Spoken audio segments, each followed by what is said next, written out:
All right, we are rocking and rolling. For the first time in a very long time, I have gone against my own rules and I have decided to drink coffee past 12 o'clock. So I don't know what's going to happen. Things might get a little bit crazy on this podcast and I might not sleep all night because I'm drinking some espresso. I got home from the hospital. I was telling you guys, I was all fired up, euphoric, feeling good. I was like, dude, I'm gonna pour myself a shot of espresso for the boys. So, anyways, if I get a little too fired up, please don't worry about me. But anyways, MDV, you had a topic of conversation you want to discuss. Let's Yeah. start there, and then we'll see how it goes. And let's see how bad I could derail the conversation. Oh, well, I got a cup of handy dandy decaf in my hand here. Oh I've, shit! I've been, I didn't even know I've there's been, such a thing as decaf. Is there? oh yeah, man, decaf. I've been on the decaf train for a little bit. I've been, Remember that shirt, "Death Before Decaf"? I think it was. yeah. Everybody shits on decaf, but I love the coffee experience overall. I like the taste, the aroma, the feel of the cup in my hand, the look of it, all that kind of good stuff. So I'm not just after it for the caffeine, but reducing caffeine. I maybe we can get to that later because that's been a really eye-opening experience. That and nasal breathing. Talk about mouth taping maybe later, Gabe, too. Dude, I told you. It comes full circle. I told you. Mouth taping. We got to talk about mouth taping before the conversation's up. Top 3 things that I've done that have completely changed my life. Taping my mouth to go to bed is one of them. 100%. So I can fall asleep with the tape on my mouth, and I still wake up at the same intervals that I wake up at, and I don't ever feel uncomfortable with the tape on my mouth.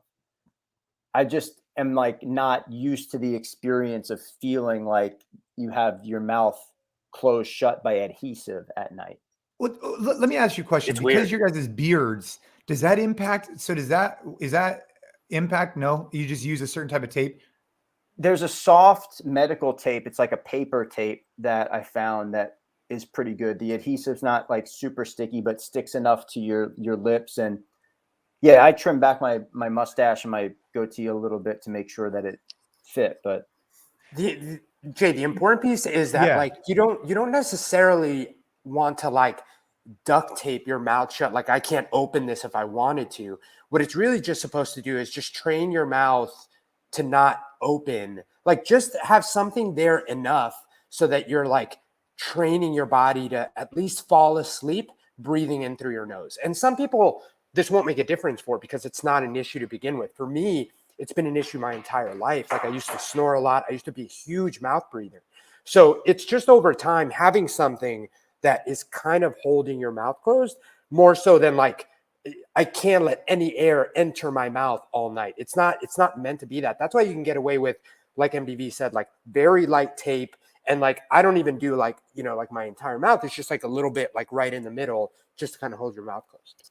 Dude, I can't believe if you had told me 10 years ago that people would be taping their mouth shut before they went to sleep and it would enhance their quality of life, I would tell you you're full of shit. And here we are, years later. Let's talk about it just for another quick minute because Gabe had mentioned the mouth taping a while ago, right? And it kind of went in one ear out another for me. I was like, okay, that's cool, Gabe, all good, but I don't really have that problem sleeping that much. But now MDV, you're on the mouth taping train. No, I'm trying it. So I'm more so on the nasal breathing train. And I'm a strong nasal breather as it is, but what I've noticed that my deviated septum has either gotten worse or because of seasonal allergies, one nostril is completely closed. So I was finding myself during jujitsu, like ending some of my matches and being like, fuck, have I ever worked out before? Like, what's going on? I'm like, I'm gasping for air. And I was also having some trouble, sleeping. I was feeling like really congested at night. And then I was fatigued because of some of the lack of sleep or sleep interruptions.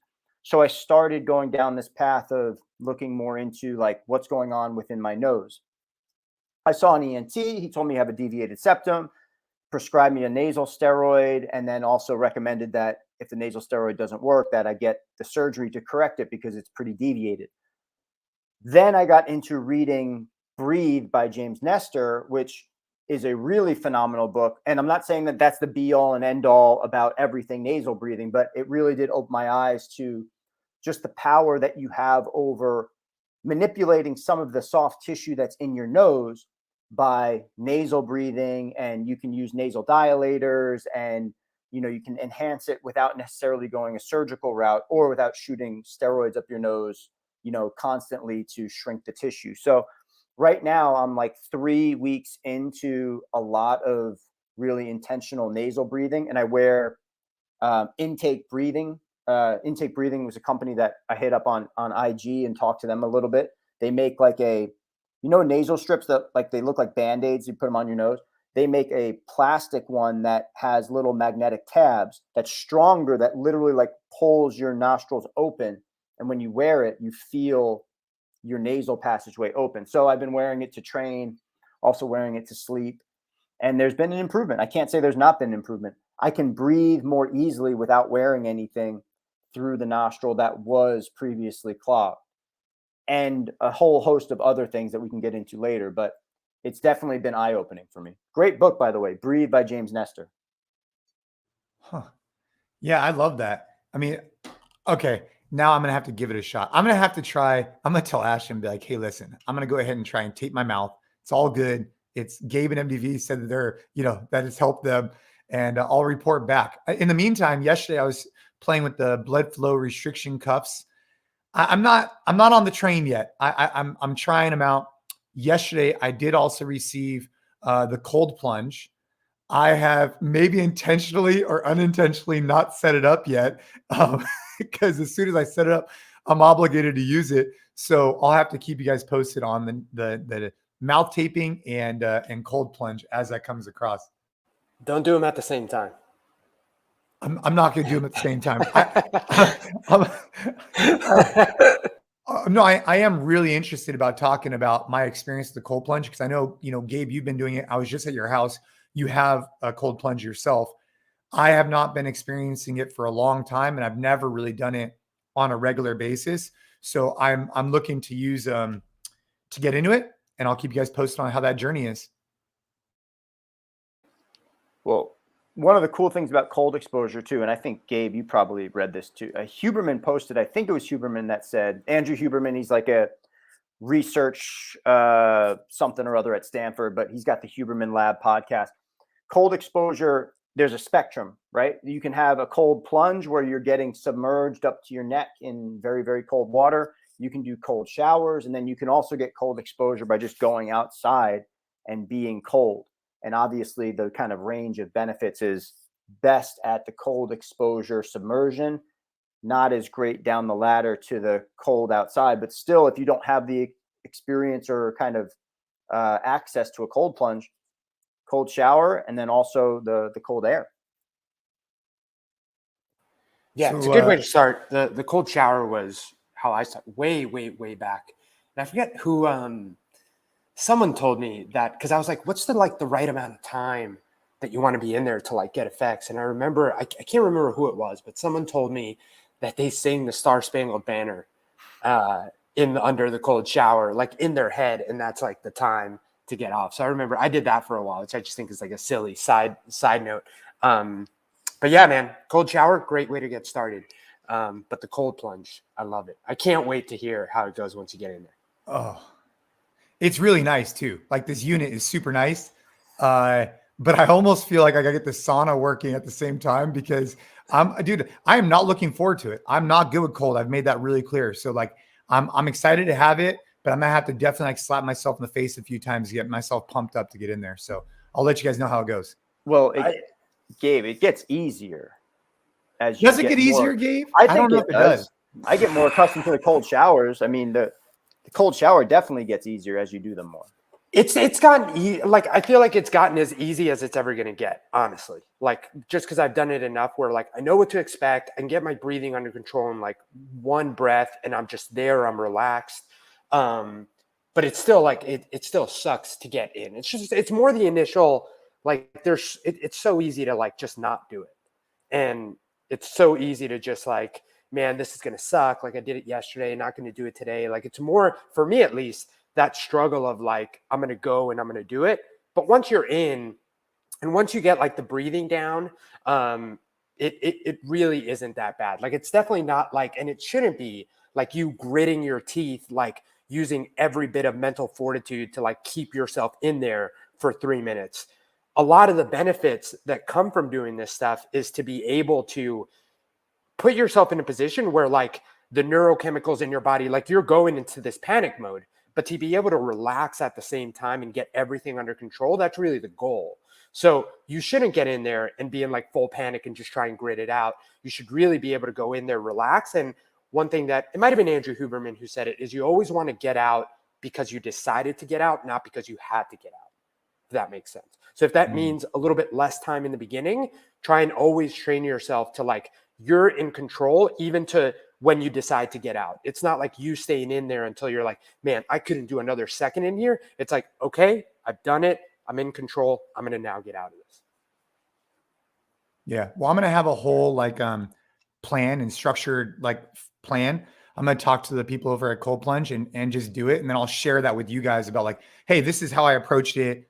My gut reaction is I'm not going to take it all the way down to 39 degrees or whatever. I'm going to start off like it, something not that cold and then wean my way into it. But I'm going to talk to them about what their advice and guidance is and then go from there. And I'll report back on this show. I think it's a really good platform for us to discuss the things we're doing. Like EOE 40 really opened my mind about meat and fruit and nutrition. And now we're kind of diving into a few other things and just talking about it, right? The reverse hyper, the this and that. I mean, just sharing. I'm really excited to hear what they suggest and kind of what their protocol is. Somebody was talking about doing math problems in your head while you're in the cold plunge, right? Sounds terrible.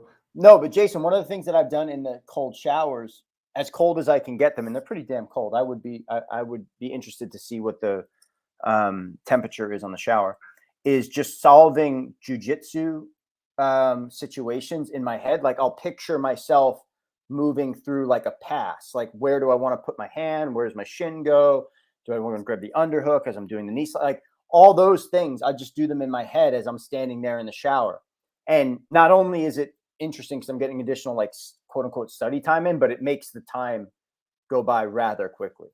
Well, it's also a good practical application. So the reason that they say to like, if you can get to the point where you can like do math in your head or whatever, and the reason why I actually started like doing Wordle puzzles in there when I'm in there is because a practical application of it is supposed to be that, and this is something that I think we can all relate to, nowadays, when we're like really flustered and put into this position where we might be triggered or want to kind of react emotionally, the cold plunge kind of like simulates that. And to be able to think logically and level-headed in that scenario is a very practical application of what you're trying to get out of that. So the example you had, MDV, I think is perfect because, if you're rolling with someone, obviously, there's a fight or flight response there. There's a lot of the same, I'm sure that you're trying to be relaxed in a situation where a lot of people wouldn't be relaxed. So it's a really good practical application for you to be thinking about those things in your head, because that's probably what you want to do when someone else is trying to submit you.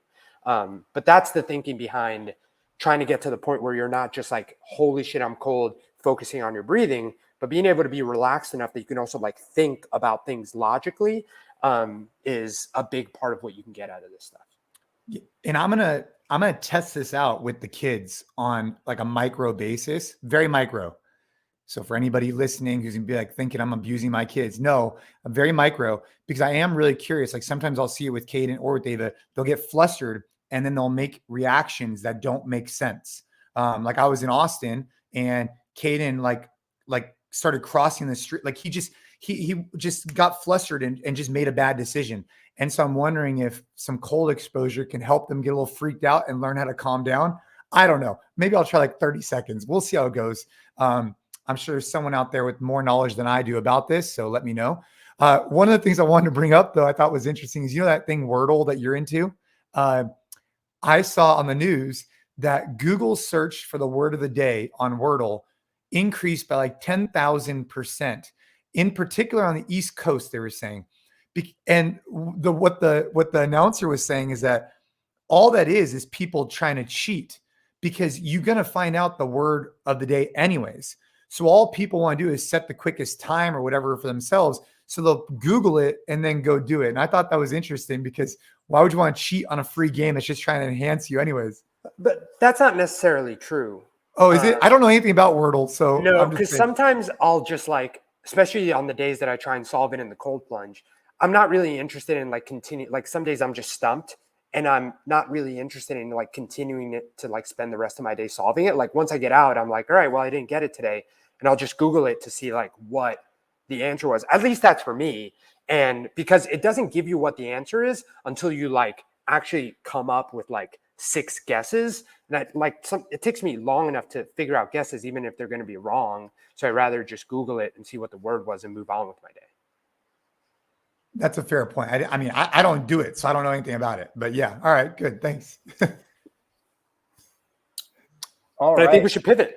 Yeah, let's pivot. Wordle. I think we should pivot. MDV. I know there's you put up one of your post-it posts and got quite a reaction. I think it's worth talking about it here. Yeah, it didn't get a crazy reaction, but it was definitely something that I've seen a few people out there talking about this idea that bad gyms and bad coaches, and we'll keep the conversation limited to functional training and CrossFit gyms because that's really what they're talking about.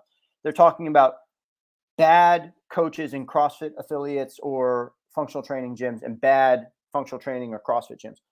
The idea that those gyms do not impact other gyms, that other gyms that are around who are doing the same type of fitness, that those gyms are kind of devoid of any influence of what's going on at the quote unquote bad gyms. And, you know, Jason, you were mentioning before we started the podcast here, like if you're a coach out there or if you're a gym owner out there and you're not reaching your potential, I don't think you can blame the fact that you're not reaching your potential on other people or other gyms or things that are going on at another gym or whatever. But to say that it doesn't have any influence, I think is so narrow-minded about how people react to one, certain situations in life in general, two, how people react to things that are confusingly similar where they might not know the difference, and then three, how somebody reacts to a brand.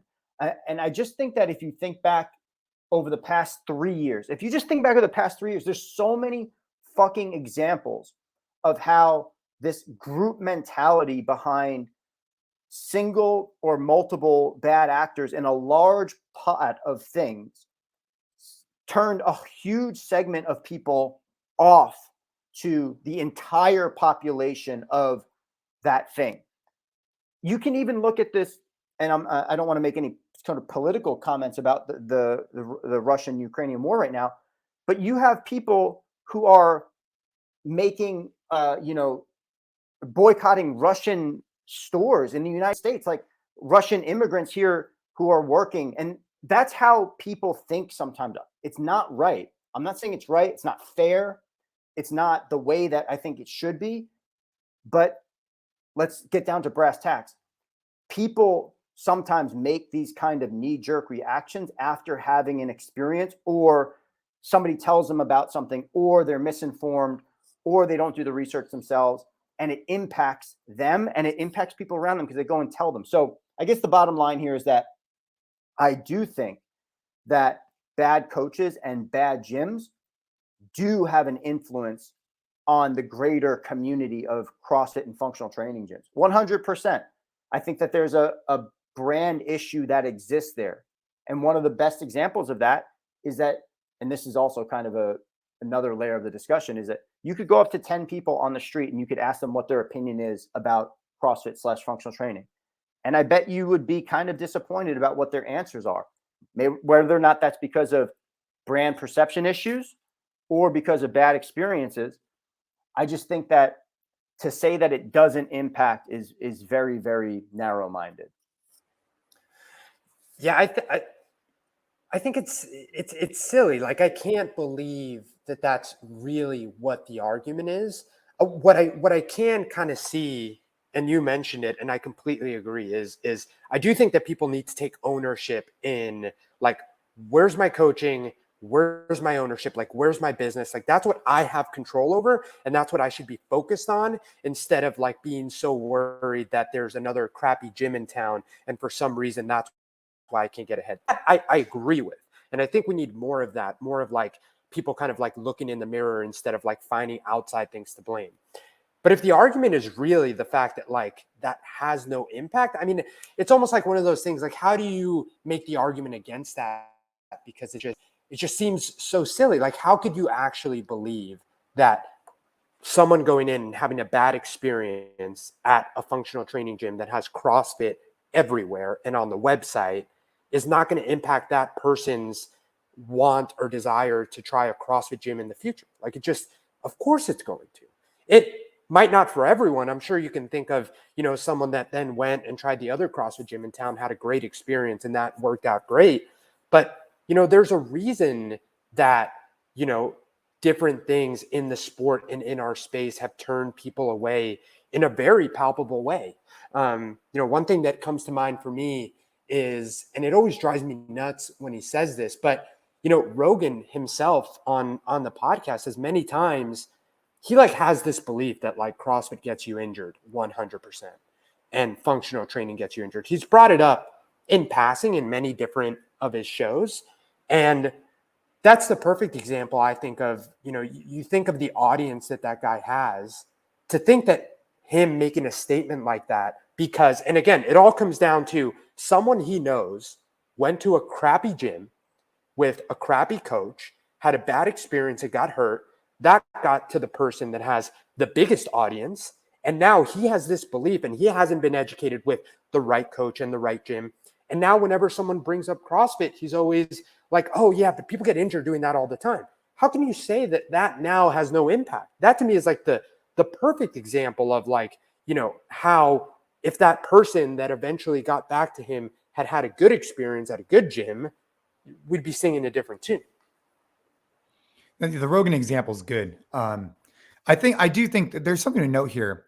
And I think every business owner has to make this decision for themselves. This goes back to like a bigger picture, right? Do you want to be attached to a brand that you don't have control over, or do you not? And there's definitely pros to being attached, right? Otherwise they wouldn't be doing it, because they feel like they're connected to a community. It also draws people in, right? The people who you 10 people on the street, MDV, who might have, maybe if you use the term functional training, they wouldn't really understand. But if you said CrossFit, like, oh yeah, I know that, because they've heard of it. And whether they've heard of it in a good way or a bad way, at least they've heard of it. So you get some brand recognition.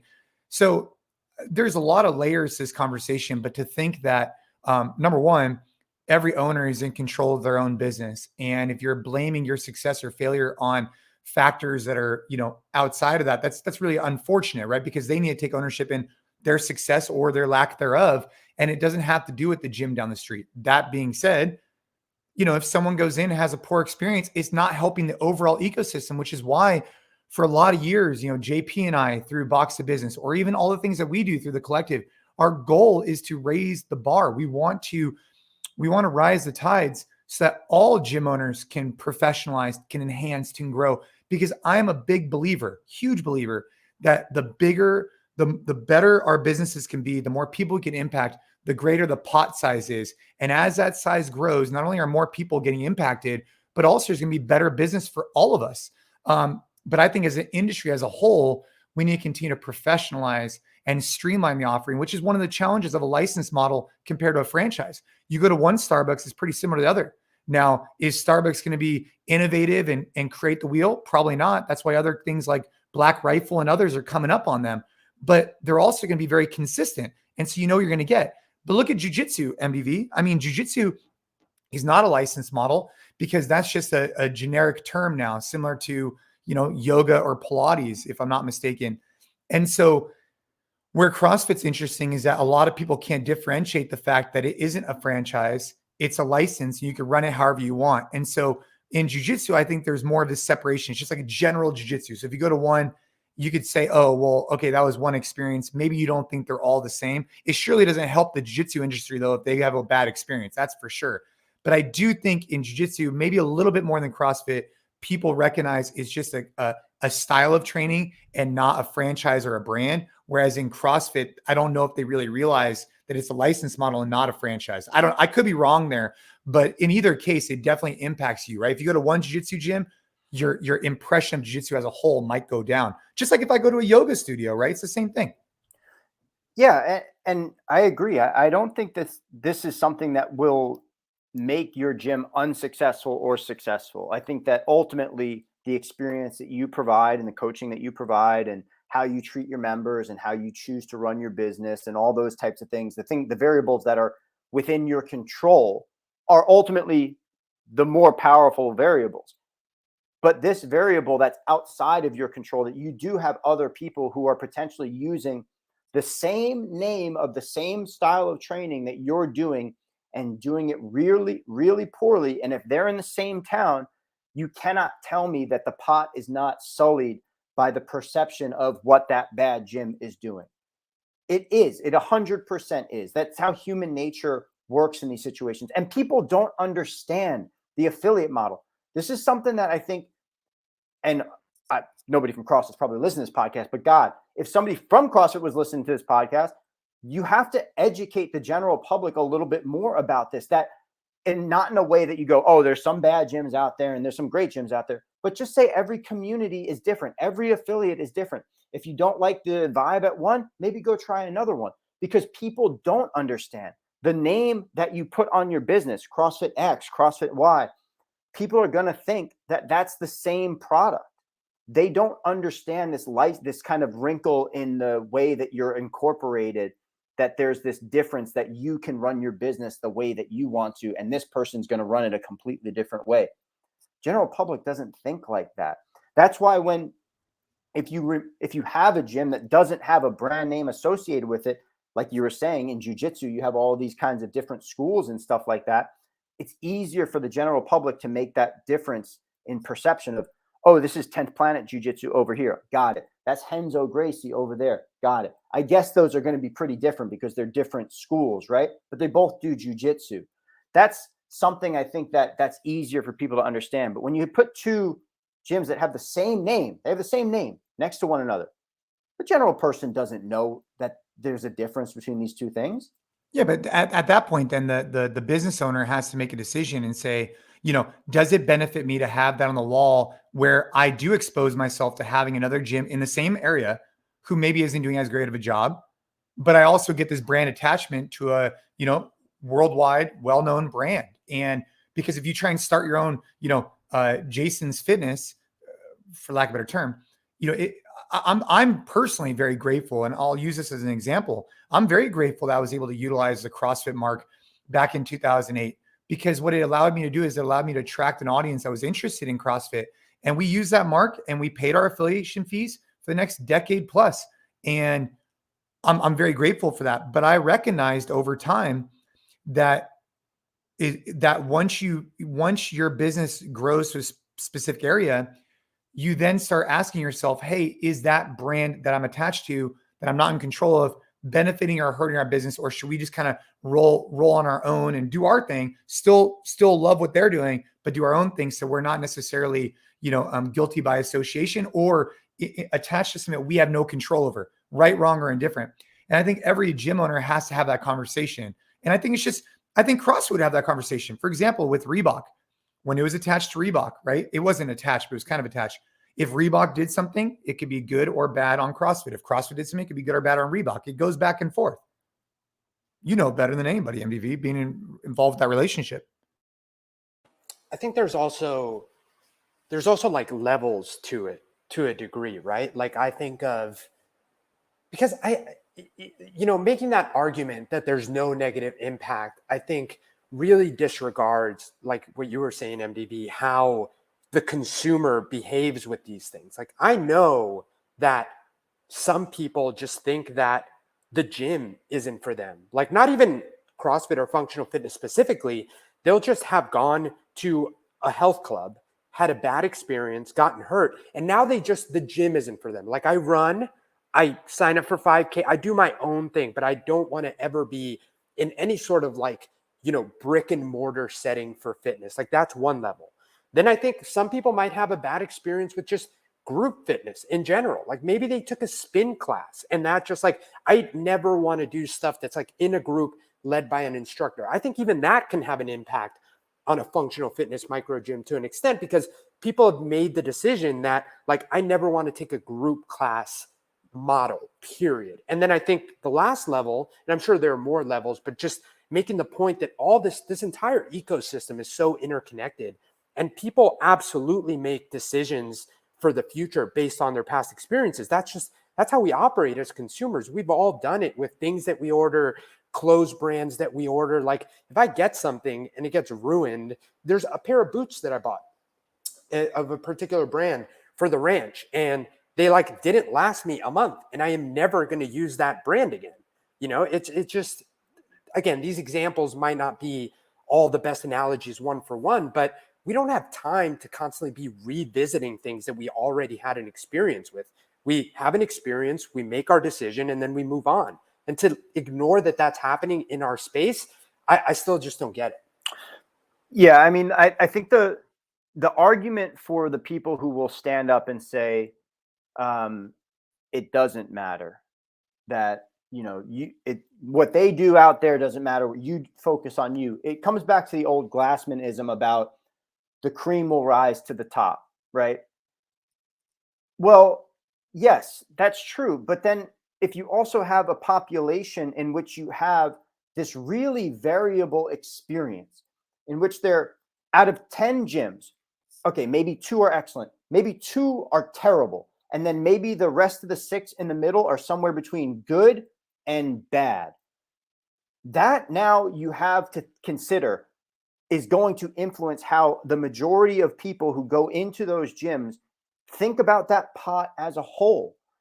Like I said before, I think it's a fundamental flaw in the way that the affiliates are set up, in how the public perceives this brand, that they don't understand that gyms number 1 through 10 are all individually owned and operated, and they're all different. And it doesn't matter what experience that you have in one, that you can have a completely different experience in another. We all understand that.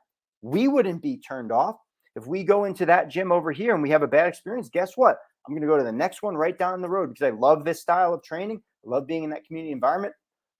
But I don't think a lot of people have that education. They don't understand that. Yeah. I mean, and just to kind of make sure we highlight this, I do think that CrossFit HQ is recognizing that, and they're taking steps to enhance the affiliate by doing like the affiliate playbook and different things, right? Now, should they have done that 10 years ago? I think it would have been well received then, but they are taking steps in that direction, because I think they are recognizing that consistency does matter, at least within a reason. And I think, Gabe, I think you bring up a really good point, man. If someone goes to a traditional gym, a boutique gym, a spin experience, like, I don't know if the average consumer can recognize the difference. So I've taken many yoga classes, I've taken many spin classes, but I kind of bucket them all into like, like, I don't know, like for me, it's kind of our business. So I've taken a lot of them, but after my first one, if I hadn't liked it and I didn't care to go try different models, I would have said, hey, that's not for me. And so for some of us, we only have one shot at getting people engaged on functional fitness. And I think that what we need to do as an industry, this is something I take to heart, is we as an industry, we need to raise the bar of our coaches and owners to professionalize.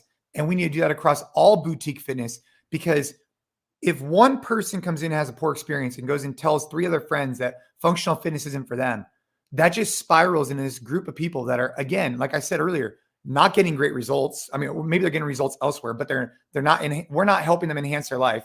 And number 2, it's not helping build the pot of people doing functional fitness. And ultimately we want more people doing that. So I think my takeaway from this conversation definitely is, first off, a bad gym can impact a gym. I believe that. In addition, though, we as an industry need to come together and continue to raise the bar for everybody, because it's only going to be better off for all of us 5-10 years from now. Imagine if 10 years ago, people had been more steadfast in creating some level of consistency. Where would we be today? I think we might be steps ahead, Another thing worth highlighting that I think we mentioned, but before we hit record, is that like people also like are just more, I guess, more willing to share negative experiences. And I think that that's important, right? Like what you said is if someone has a great experience, they might share that with 3 of their friends. But man, that experience has to be like insane. I mean, we know this from the commercial gyms. Like we struggle to get every single member that has a good experience to refer all of their friends. Like it's a very high barrier of like positive experience that you need for someone to go out there and be like, hey, Jay, you got to come with me to the gym. Like this place is amazing. Whereas on the other side of things, if it's like just like a little like, it wasn't the best experience, like, and then Jay's like, hey, I'm going to go try this gym out. You'll be like, I don't know. Or like negative reviews. Like there's a reason that like everyone writes a negative review, but you're not going to go write like, oh, this was a nice gym. It was a good coach, super clean. But if you had like a terrible experience, like you're maybe not you guys, or maybe not me, I never write reviews, but a lot of people are signing up on Yelp and like, typing away at the bad experience. I think that's another important thing to keep in mind. Yeah, 100%. Negative reactions or negative news are much more visceral. They inspire a more kind of high energy response from people. They want to go write the negative review. They want to tell everybody about this bad experience that they had. And if you don't believe me, go pull up any major news network right now and look at all of the titles of the headlines. Every single one is going to be negative until you get about 3/4 of the way down the page and then you find a happy one. That's if it bleeds, it leads. That's news 101. That's what they do to sell clicks and sell newspapers. They put the most outrageous negative thing out there possible for us to all gobble it up and click on it. And it's the same thing with reactions to products or experiences and stuff like that. It's why people go write these fucking 7-page Yelp reviews because the asparagus was cold at their steak house or whatever. Anyway, get me all fired up. Yeah, hey man, don't hate cold asparagus. Well, guys, I mean, I had a solid week. Last week, I went out to Gabe's ranch.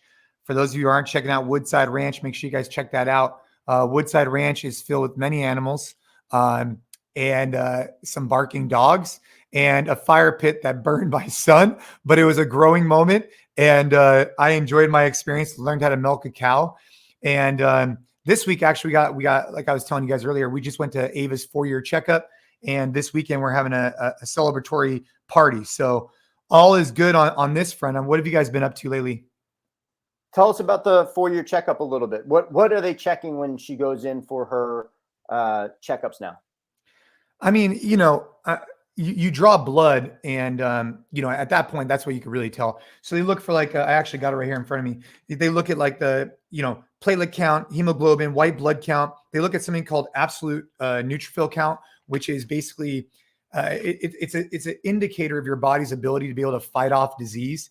And so they're looking at blood work, and the blood work tells you everything you need to know. But what's interesting about it now is here we are 4 years later. I already know what the blood work is going to be before it even comes out, which is really interesting because I could tell by the demeanor. So you would know back in the day if it was going to be bad, if she's tired, if she doesn't look right, something's up, it's going to be really bad.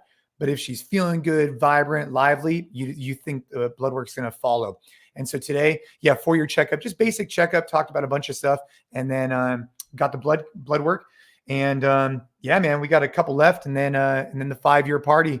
That's where we pop the champagne. That's where that's where you tip the scale from a higher risk of getting leukemia to then after 5 years, you're statistically at the same likelihood as any one of us three. You know what I mean? At 5 year, statistically. It's all good, man. That's what we did today. The 5-year mark is complete remission.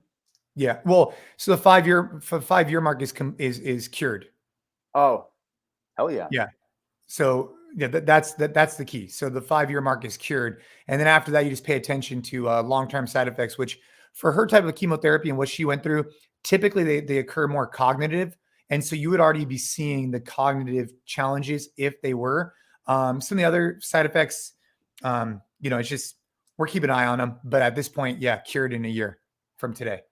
Does she remember the experience? Like, does she remember enough of it where she understands what she was going through? Yeah. Yeah. I mean, because think about it, she was diagnosed at 4. She was treated for the next 3 years. We were in and out of the hospital probably until she was like, let's just say 6 or 7. So yeah, I mean, old enough to know for sure. Maybe not to fully understand the gravity of some of the certain situations. A lot of the really heavy stuff happened when she was younger. So like the first year, there was a lot of heavy stuff that occurred, and I think she was a little bit younger, and she didn't really remember all of that. But yeah, and now that we go back to the hospital so much, I mean, she's pretty familiar with it. Mhm. Dude, that's incredible, man. And it was like one of the really cool things about having you come visit last week was like really spending. I've obviously met Ava and Caden plenty of times, but like spending some time with them, really just tough, happy, well-mannered kids. I mean, they were such a pleasure to be around. It's funny because they're such a pleasure to be around. Like I can say this now, but you know how sometimes like you never know with kids. You never know with like your friends' kids too. You might be in for quite a day. So they were great, man. It was such a pleasure having you guys. It's a bummer that Caden unfortunately tripped into the fire, but it was really fun. Yeah, man. No, thanks. They're great. I mean, I was with them. I got no complaints. Like I was telling you guys earlier, every time I come home from the hospital, just a lot of good, positive perspective, and for those listening who haven't experienced that, and I hope you never do, when you experience the hospital, even if you just go in for whatever, you just see a lot of sick people. And so when you leave, it definitely kind of reminds you to be grateful, because there's probably always somebody going through it a little bit tougher, and it's a good perspective for me today. Right. Jason, let me ask you a jujitsu question. Bro, I'm ready. You're ready. Mason is very good at jiu-jitsu. Jason's talking about Mason Fowler, somebody who's been training with very recently. He's very good at jiu-jitsu. He's a black belt at jiu-jitsu.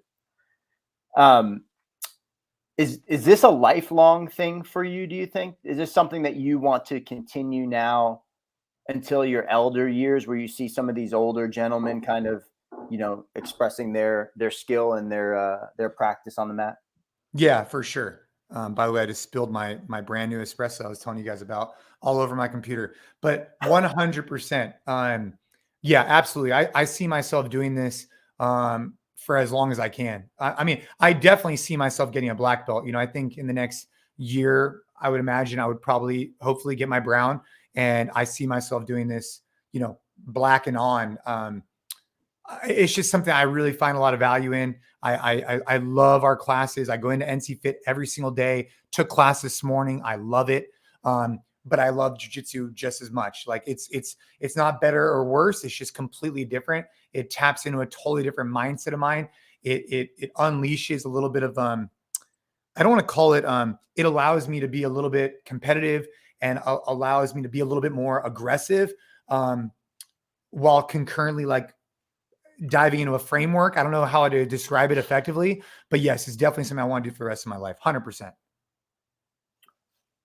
What about you, MDV? Well, I think so. I'm at a different stage in my journey than Jason. But I do think that this is something where it's kind of endlessly fulfilling. I think that there's so many different ways that you can play the game, and there's so many different things to learn, so many different things to experience, an endless list of changing opponents, old, young, big, small, male, female, that's one of the things that I really am appreciating more about the roles that I have after class. So typically in a jiu-jitsu class, I don't know if Jason, this is your experience, but typically in jiu-jitsu, you have an hour-long class experience, and then maybe like the last 10 minutes or so, you do some live sparring, some short rounds, 1 or 2 minute. Maybe you're drilling something you worked on in the day, but usually after the class ends, there's like a 30-minute to 1 hour kind of open mat. And the expectation is that most people will stay for some of the sparring that happens during open mat. So if you go to a jiu-jitsu class, you have to anticipate that you're probably going to be there for 90 minutes, unless you can cut out early every now and again for about an hour.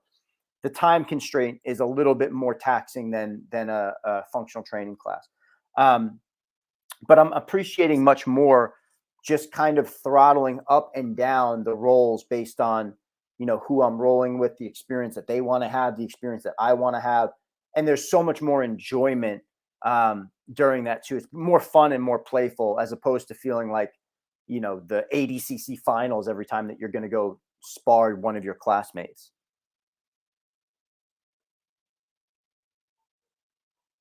Is anybody else going to talk? Is it solo? Am I back in the intro now? I was just well, dude, I can't. My spilled coffee just went all over my mouse, and I can't click it. But dude, Jason, yeah, Jason might cut out of the podcast altogether because he's got coffee going into his computer. Dude, oh my god, it's totally worth it. It's all good. But yes, I got coffee all over my setup. But the thing about jiu-jitsu, it is definitely a time commitment compared to like a functional fitness class or CrossFit class or whatever. Like, it's not in and out in an hour as much as, some of the other things are. But there's so much to unpack. Like, I know we talk about jiu-jitsu all the time on this show, and you would think we like own jiu-jitsu gyms, whatever. No, we're just fans. Just like we're talking about nasal breathing and ice cold. Like, dude, we just share the things that we like. And I think that if someone hasn't tried jiu-jitsu, they should take the advice we were talking about earlier. Go try one, see how it goes. Try another, see how it goes, and go experience multiple, because they're not all the same. And there's a lot of differences between gi and no gi and intros, and find an instructor that really cares. But yes, I'm gonna be doing it for a long time.